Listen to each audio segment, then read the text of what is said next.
आबे तया बे गोरी वो आबे पढ़े ला कॉलेज मोर गाँव माँ।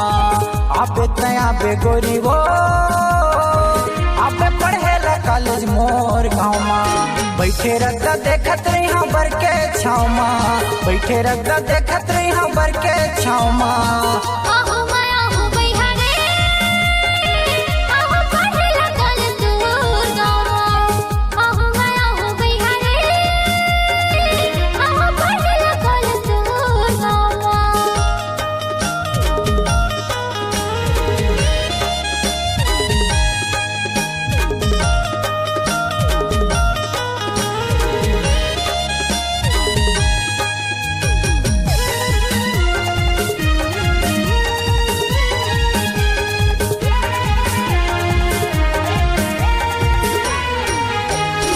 लंच के छुट्टी मजाबे मोरे साथ।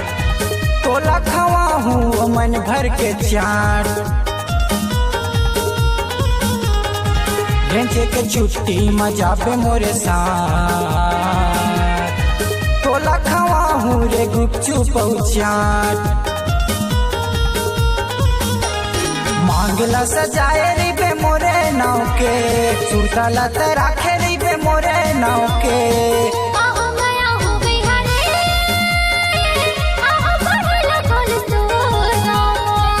आबे तया बे गोरी वो आबे पढ़े ला कॉलेज मोर गाँव माँ।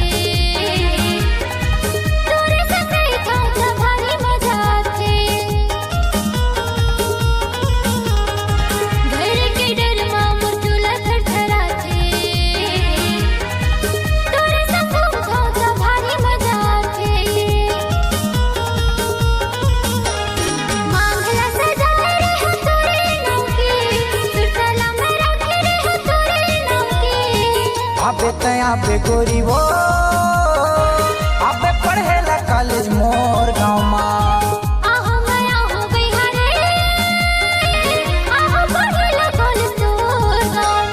बैठे रखता देखत रही हाँ बर के छाव माँ। बैठे रखता देखत रही हाँ बर के छाव माँ।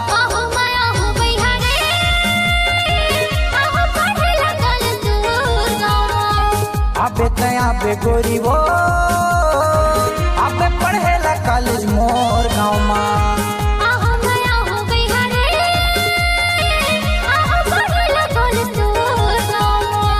आबे तया बे गोरी वो